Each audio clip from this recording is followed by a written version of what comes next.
Well, welcome parents of teenagers to our mini course, The Lies Your Teenager Believes. What do you think? Does your teenager believe lies? Specifically, does your teenager believe lies about themselves?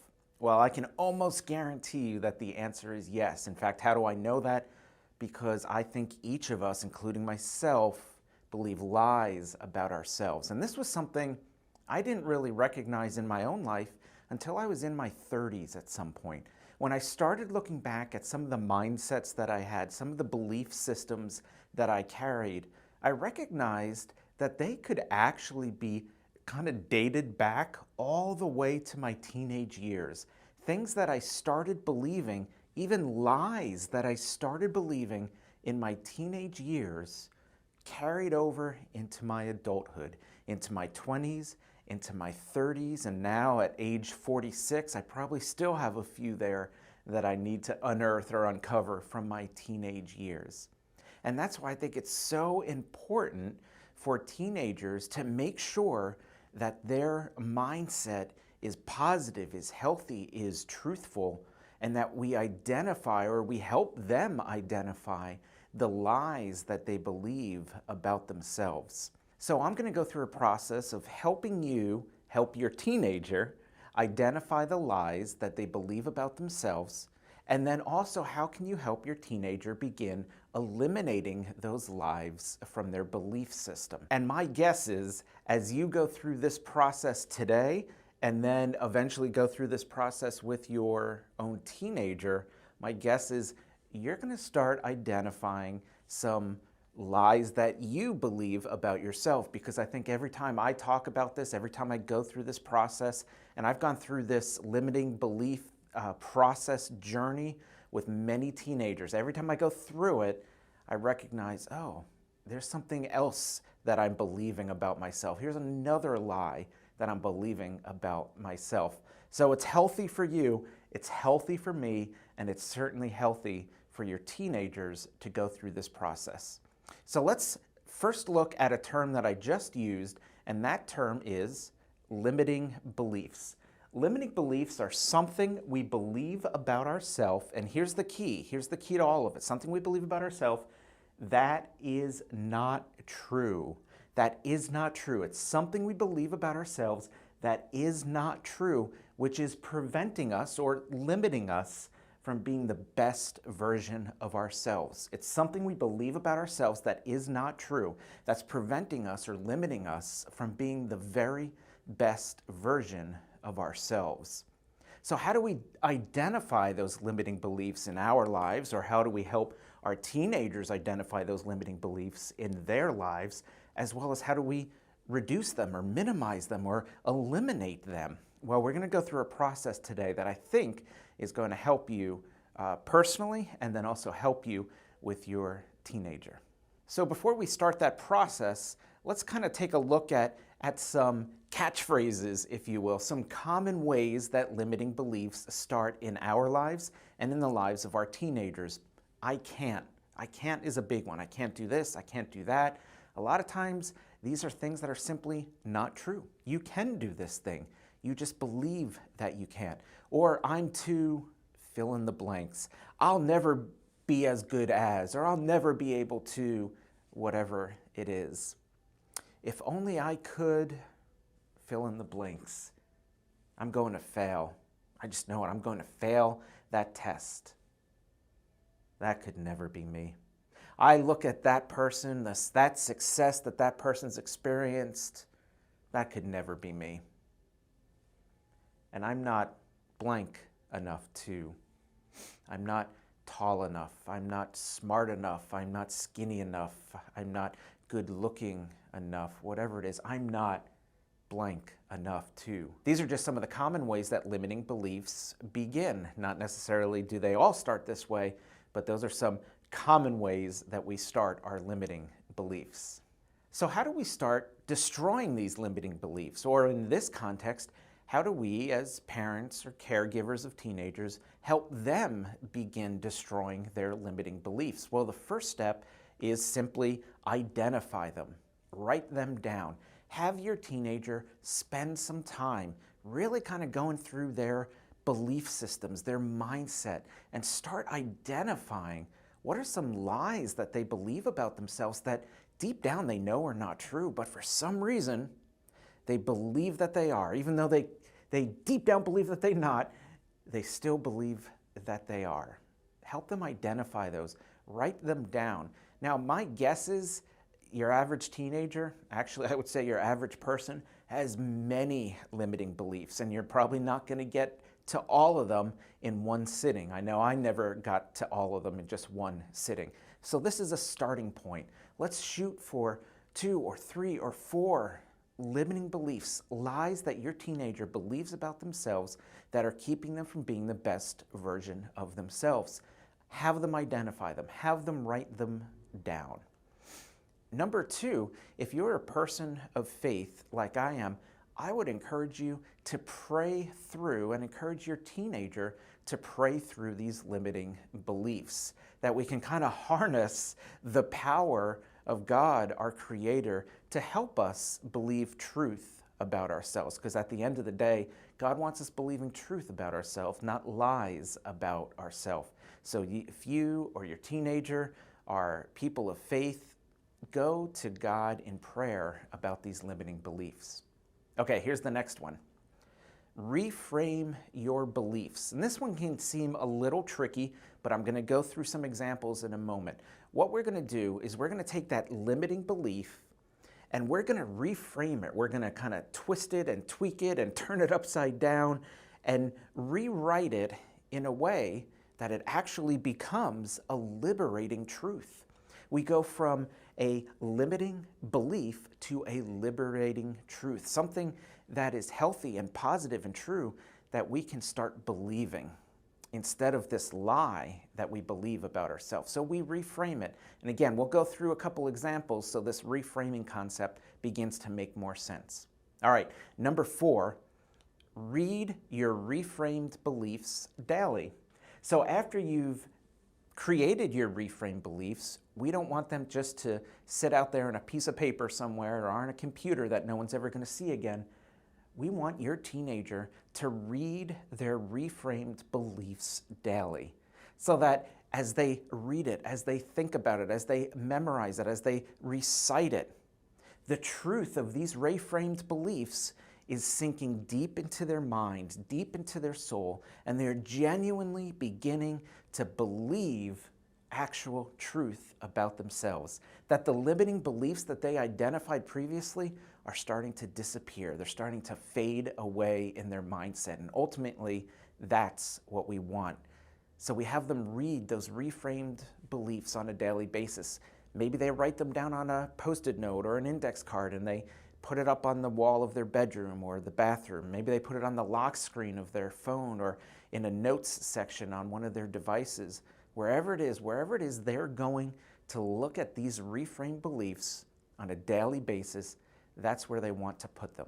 Because we want these reframed beliefs, these liberating truths, we want them to permeate the mindset of our teenagers. Okay, here's the next one.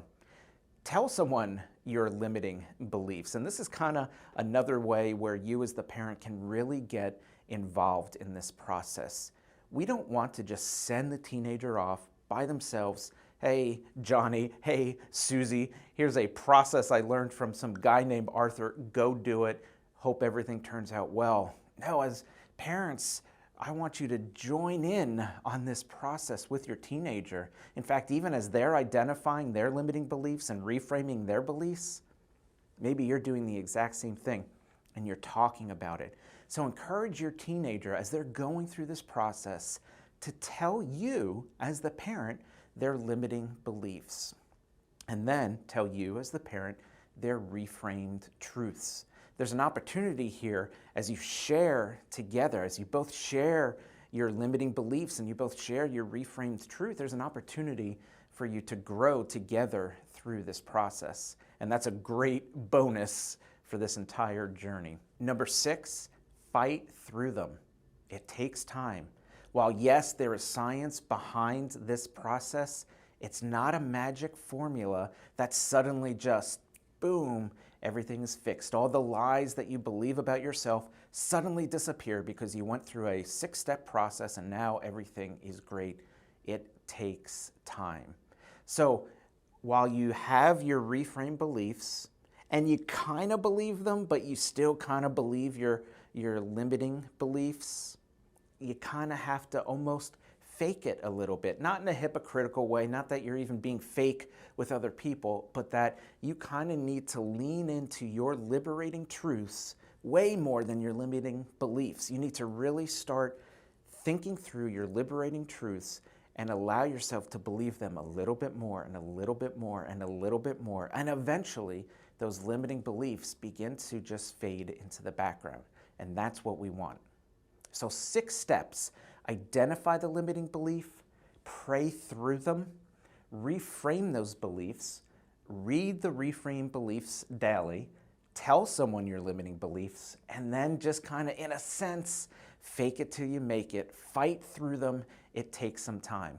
Okay, so here's some examples of what this could look like. In fact, this first example is one from me personally. I'll share one of my limiting beliefs, and then we'll get into some more general ones that may apply to your teenager more specifically. So here's example number 1. Here's a limiting belief that I have carried with me as I have become a professional speaker and coach, and I get to speak to a lot of teenagers and a lot of parents. Sometimes it's one-on-one in a coaching environment, sometimes it's online or pre-recorded, and sometimes it's in large groups of students or families or parents. But whatever the context is, I tend to have this limiting belief that says, I'm not good enough to be up here speaking to you. I'm not good enough to be recording this mini course for parents, or if I'm speaking at a conference or a school or a camp, I'm not good enough to stand up in front of them and speak to those students, or if I'm working one-on-one with a student, I'm not good enough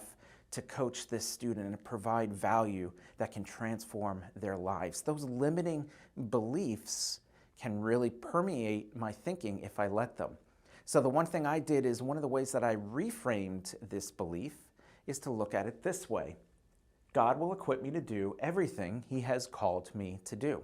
God will equip me to do everything He has called me to do.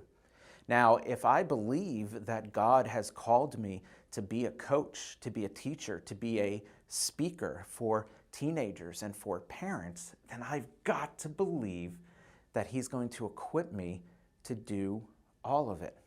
And there's a lot of other cases I could make for why I'm a good speaker, why I'm a good coach, why I'm this, that, and the other thing. And I can try to surround myself with my own personal resume of why these things are good and how I am, in fact, a good speaker. But the biggest thing for me, this reframed belief that I come back to, is God will equip me to do everything He's called me to do. So that's an example of a reframed belief in my life. Let me show you another example. Number 2, I'm not smart enough to get better grades in school. I'm not smart enough to get better grades in school. Has your teenager ever felt this? In fact, I had a lot of problems in school when I was in elementary school, middle school, high school, even college. I had a lot of academic problems, and I believed this, that I'm not smart enough to get better grades in school. What about your teenager? Is this perhaps one of their limiting beliefs, something that is keeping them from doing better in school, something that is keeping them from achieving the academic success that you know they're capable of achieving? They just believe they can't do it. Well, here's a reframed belief you could look at for a circumstance like that. With some more effort on my part, so this is your teenager speaking, with some more effort on my part, and with the help of some key people. Who are those key people in the life of your teenager?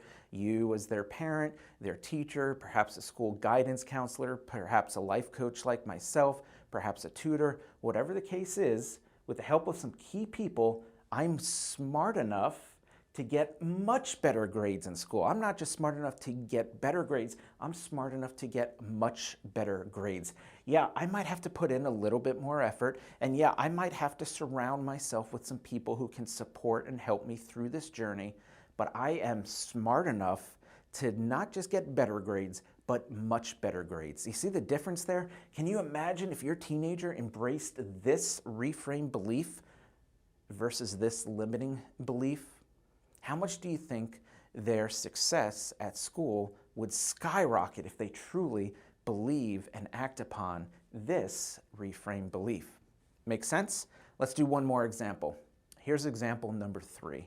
Limiting belief: I'm never going to be able to run a 5K. Running's tough. I've run 5Ks before. It's not easy. I've certainly dealt with my own limiting beliefs surrounding running, but here it is. I'm never going to be able to run a 5K. What if we looked at reframing that belief as well? I'm excited about the day that I complete my first 5K. That doesn't mean that it's going to be easy. That doesn't mean that there's not going to be a lot of difficulty and hardship and you're going to have to train and you're going to have to work hard. But what if you were embracing this belief? I'm excited about the day that I complete my first 5K. You've got a much better chance of completing that 5K if this is the reframed belief that you're embracing versus I'm never going to be able to run a 5K. If this limiting belief is where you're spending your time on your thought, if your teenager is really thinking about this on a regular basis, you know what? They're probably right. They probably won't be able to run that 5K until they change their mindset, until they reframe that limiting belief. So those are 3 examples. Your teenager may deal with completely different limiting beliefs, but this is the process, the journey that is going to help them as they figure out what are my limiting beliefs and how can I reframe them. Okay, so as you think about this entire process, this idea of limiting beliefs, let me ask you something as a parent of a teenager. What is one limiting belief that may be holding your teenager back? What is one limiting belief that may be holding your teenager back? I mean, if anyone knows your teenager, it's you as the parent. And I would guess that if you thought just for a moment, you would be able to figure out, you know what, I think he or she believes this about themselves, and that's a lie. It's not true, and it's holding them back. What is one limiting belief that may be holding your teen back? Do you have that in your head? Do you have it yet? In fact, if you don't, if you feel like, oh, I'd like to answer that question, Arthur's about to move on, let me just give you some permission. Not that you need my permission, but let me give you some permission to just pause the video here for a moment. Think about what is one limiting belief that may be holding your teen back. Now, there may be a ton, there may be all sorts of limiting beliefs that are holding your teen back.